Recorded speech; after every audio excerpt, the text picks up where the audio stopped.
Good evening and welcome to Face Off. Rob Cunningham alongside Mike Galeta and Kevin Kunzman. Vin out this week, and that's why we start with the NHL. Exactly. Running theme. Guys, the NHL implementing a draft lottery, pretty much like the NBA. All the non-playoff teams get thrown in. The ones with the worst record have a better chance of getting the number one pick. I think they said that teams won't lose more than one draft position, so they're not going to be moving too much. But do you think you like this new draft lottery in the NHL? I don't. I hate draft lotteries. I think it's stupid. If you are the worst team, you should have the number one pick. Nobody, look, the reason behind the draft lottery was to keep teams from tanking games to get the number one pick.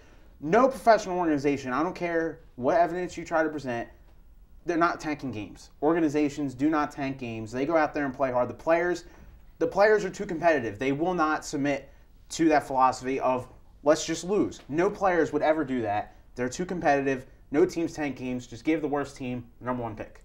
Sounds like he's still a little upset about the Patrick Ewing debacle about 25 years ago. But regardless from that, I think I kind of like it. It's pretty exciting. Obviously you guys know I don't know much about hockey, but I do know that this will give to some extent these teams that are like less endowed than obviously the big winners in the league. They're going to have a chance to watch, this is going to be their Super Bowl, sadly enough. If there is a good enough lottery pick in there for them, they're going to be tuning into this with utmost attention. So I think it's going to help their viewership at least.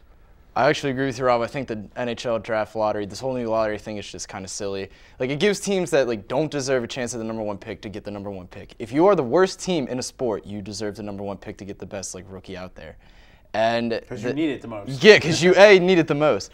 And I just don't understand what is the point of saying, all right, let's just throw all the teams in the mix and then see who could get the number one pick. Players have been lost because of that. Actually, one good example, as a Flyers fan, kind of mad about is that Patrick Kane could have been a Flyer, but oh no, Chicago wins the NHL lottery and gets him. Now, let me ask you guys real quick, how important is the draft, the NHL draft? How significant are the players coming out of there? It is pretty significant. Yeah, it is franchise altering. Steven Stamkos, number one overall pick. Patrick Kane, number one overall pick. John Tavares, number one overall pick. You get the number one overall pick. I actually know some of those guys, so it's a pretty big deal. These guys at 18 years old are more dynamic than guys in the NBA because the NBA, you can have one guy, but still you need players around them to be able to contend. Still, the NHL, you can really build around a guy and build a team and go to win Stanley Cup. And how many rounds? How many rounds did they go? 7. They're going to be 7 is now the rounds for this year. Okay, so this does have a pretty strong impact. I can understand that if the worst team in the league is pretty upset over this. Yeah, now they just don't get that opportunity because now it's all right. Stop losing. Yeah, I guess they probably just should stop losing. Yeah. But I think the draft lottery. Recently, also in the NHL, guys, a lot of suspensions of late. We've seen under Brendan Shanahan the past couple of years, player safety kind of getting pushed to the forefront. We see more suspensions. Recently, I believe it's been 8 suspensions in the past month. This season, yeah. In this season, yeah. So, is it getting to a point where it's been too much in the NHL? I don't get it. I didn't like when the NBA started handing out fines. I didn't like it when football started softening up. I understand that more so because of the concussion issues, everything like that, long-term situations. The only appeal for a non-hockey fan that still tries to some extent to watch it, such as myself, is the hits. You like to see that gritty violence still, not to get too severe, too dark with it, not gladiator-esque stuff, but you like to see the guys hit each other. You like to see them going into the boards and everything like that. And the fact that they're starting to reel back on that, all the other major sports, it just kind of bums you out almost. Personally, I think there have been a lot of suspension this year. 8 players in total have been suspended. I understand they're trying to cut down on hitting from behind and boarding, but in all reality, it's part of the game, and sometimes accidents happen. And the amount of suspensions they're giving out to 5 games, 4 games is just a little ridiculous. Yeah. I think that if players are it's a part of the game, and the same thing with football. You're gonna hit players, and players have been taught to hit certain ways, and sometimes it happens. No reason for a fine for it. Yeah, I think the length of the suspensions, like you said, are getting a little over the top. I understand you're trying to send a message that you guys got to be accountable for what you're doing on the ice, but I still think it's a little over the top. Like you said, accidents happen. In hockey, the players are going so fast, players can move instantly, and you don't have any time to recover, and you end up hitting them in the wrong spot. I understand but I think they're going a little over top with anything that could be a suspension is a suspension. I think they need to take more time and evaluate the plays better gray matter to realize, what is suspendable, what is not suspendable. I think they need to do a better job at distinguishing them and separating the instance. And it just seems so strange. They're on ice, the lines are lasting like 2 or 3 minutes before changing. Like, obviously, it's like the most hectic sport out there right now. Like, it's, a condensed soccer on ice. Obviously, these guys are going to be like ripping into each other. And you see that, and like, that's fun. That's the appeal. So I don't understand why you had to punish them for like an almost incidental instance, like with such a long suspension of maybe a small fine, maybe, but not like such a long suspension to where it's like cutting into the team's season. I can understand if if it was a good hit, like a 1-game suspension, but now they're starting to give out 4-game, 5-game suspensions, and it's just getting a little ridiculous. Like it's part of the game. It's part of the game, and these sports need to really stop with how many suspensions they're getting out. What's the difference between a 4- and 5-game suspension? Well, I mean, if you're down a player on a line, it could have a pretty big impact. I mean, you can still call up your players as well, but I mean. Oh no, but I mean, like, what's defined as a 4-game suspension as opposed to like a 5? What's the I don't think they've made that line clear yet. Yeah. And also with the length, it's a short season. Yeah, more games is even bigger in this season than it is any other season. Moving to the NFL now, Darrelle Revis wearing out his welcome maybe with the New York Jets. Guys, where can you see Darrelle Revis maybe going? Well, I mean, it could be anywhere. Apparently, he said San Francisco would be cool, according to the quotes yesterday from an article. Personally, I think he's definitely not going to be in New York. As to where he gets traded to, I think it's most likely going to be a team like Minnesota, maybe Philadelphia, whoever's willing to give up a good piece to see where Darrelle Revis can go. But Darrelle Revis is not going to be a New York Jet. I don't care what management says. I don't care what Rex Ryan says. They are just secretly trying to figure out a way to do it behind all the Jets fans' back and make everything seem like it's happy okay in their little circus that they call New York. You mentioned it. This team right here. Oh, you really think so? Philadelphia. After what happened with Nnamdi. Their secondary is horrible. They need a facelift. Nnamdi Asomugha has just not panned out. Yeah, he's gone. Try Darrelle Revis. I mean, I know he may not be as dominant as he was maybe 2 or 3 years ago, but he's still a solid corner. I mean, you need help in that secondary as much as you can get, so why not? I mean, obviously a big factor in Revis' career thus far has been money. He's made that pretty obvious with his holdouts and whatnot, looking for the extensions, the the bonuses, everything. But I really think he's looking for somewhere more safe than Philadelphia. No offense to you guys. After everything that's happened in New York, like, everyone's getting booted out of there. The fireman Ed can't even stand them anymore. Like, obviously he's gone. He's done with that. He's gone. I don't think he wants to go somewhere like the Giants. I wish.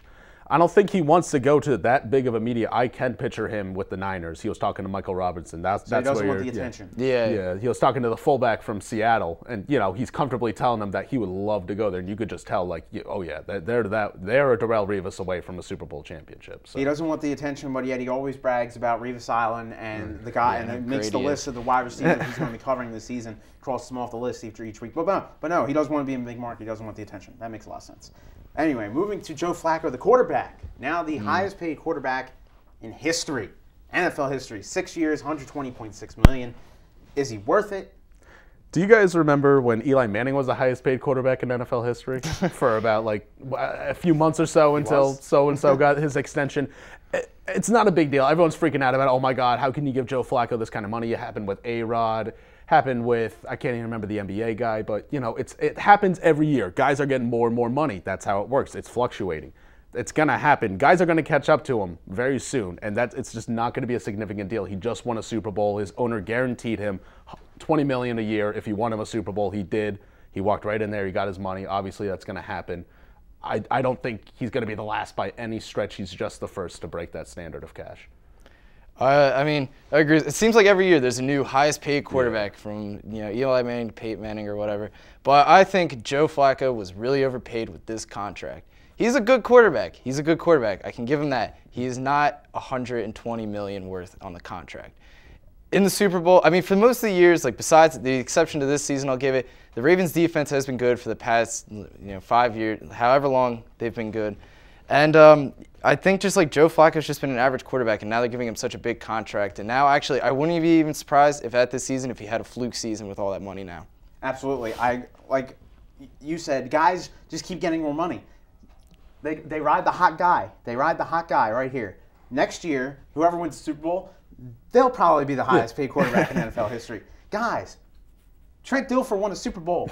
Any quarterback can win a Super Bowl. With the Ravens defense, too. If you have a good team and the quarterback just doesn't screw up, any quarterback can win a Super Bowl. Trent Dilfer, Brad Johnson. The question is, can you do it for me again? That's the question. So, no, I don't think Joe Flacco is worth that money. He might be worth it right now just because he just won a Super Bowl. But when it's all said and done, after the next 6 years, I don't see him being worth that much money. Exactly. I think $20 million a year is going to be reserved for guys like not Eli. I'm sorry. Well, maybe we'll see if he gets there again. You know, obviously he'll be at that standard. It's like your Tom Brady type quarterbacks. Yeah, Tom Brady's, Peyton Manning's, Brett Favre's, guys that are going to win for you for years and years on end. Not the guys in the middle of their careers that you're still not sure how to make of it. I mean, he just got a Super Bowl MVP. He deserved it, but I still think you got to wait before you give someone that kind of money. But I don't think he deserved a Super Bowl MVP personally. I thought they should have went to Jacoby Jones. Jacoby Jones' punt return touchdown. He had a good catch that basically helped him. I think Jacoby Jones should have got it, and I'm actually surprised they didn't give it to Ray Lewis after all that hype. Oh, if they did, I would have. He had a terrible game. I would have. Yeah. Thankfully, they didn't. But I mean, like, you see what I'm saying? It's like you win it one time, okay. Good job. Mm-hmm. You win it a second time, wow, this guy was really good. He can actually do it on a consistent basis. I mean, Joe Flacco made the playoffs his first 5 years, but didn't do anything with it. It took him 5 years to win the Super Bowl, even though he was making the playoffs year after year after year. And in the regular season, the Ravens weren't that great. Like what's the highest? I'm not sure off the top of my head the highest number of wins that they've had in the regular season. About 13. Yeah, 13-3 is their best record. 13-3 their best record. I mean, he hasn't been putting up solid like MVP candidate numbers every year. He's been solid. You know, he hasn't been costing the team. They've been able to ride it into the playoffs, but like he hasn't been MVP caliber to the point where you're in the money. It's like, okay, like Eli Manning. The Giants got in the playoffs like once or twice in the past 5 years, and they just happened to win the Super Bowl. Oh no, they've been in 4 times. They missed once. Oh, I'm sorry. 500. We'll just pretend it's 2 times. Keep telling yourself. But like, you know what I'm saying? Once you get in, anything can happen.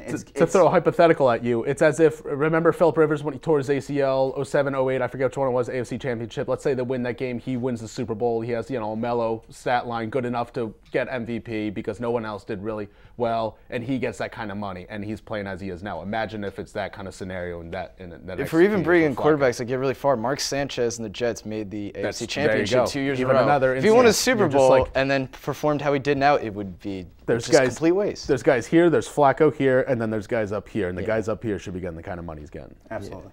We're going to step off to a break here on Face Off. When we come back, we'll have a lot more here on RTN.